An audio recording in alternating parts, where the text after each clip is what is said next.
Mettez-les dans un plat avec l'huile d'olive, couvrez et cuisez à 600 watts pendant 3 minutes. Bonjour, jeunes frères analystes de pellicules projetées. Aujourd'hui, on va vous parler de son d'ambiance.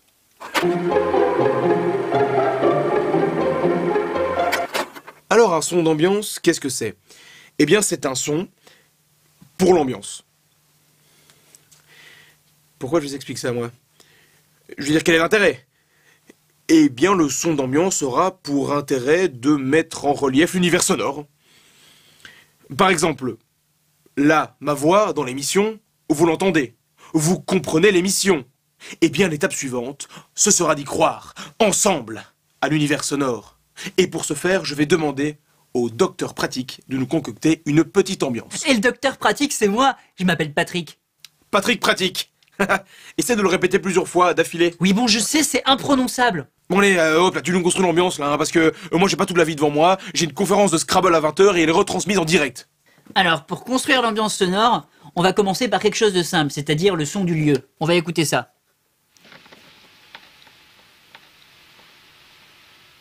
En fait, je sais même pas pourquoi je vous fais écouter ça, vous le connaissez, c'est le son qu'il y a depuis le début de la série. Ensuite, pour rendre ça plus sympathique, qu'est-ce qu'on peut faire? On peut rajouter des sons qui sont pas là, mais qui sont logiques par rapport au décor. Par exemple, j'ai plein de trucs lumineux, des machines, tout ça. On va voir ce que ça donne.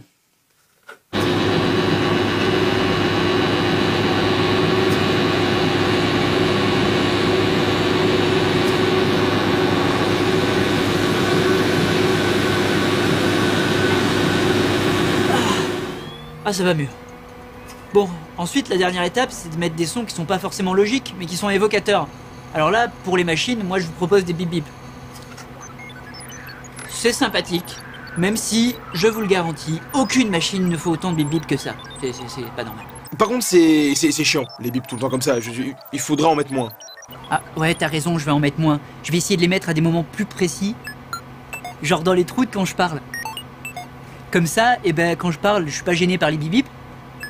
Mais ils sont quand même présents un petit peu. Et du coup, ça fait une ambiance un peu plus variable. Et c'est plus vivant, quoi. Bonne idée. Bonne idée. Bonne idée. Bonne idée. Patrick, arrête. Patrick, arrête ça. C'est chiant. Ah, c'est comme ça. Tu vois, fais-moi. Mais comment vous savez? Christian, c'est ça vrai? Moi aussi, je peux faire des ambiances, monsieur. Alors déjà, on va faire un petit tic-tac pour le réveil qui est ici. Et puis, on va rajouter un petit feu de cheminée. Ah, voilà, c'est sympa, ça sera chaleureux. Et c'est bien agréable. Et puis après, je vais faire des petits sons de tasses de café. Et...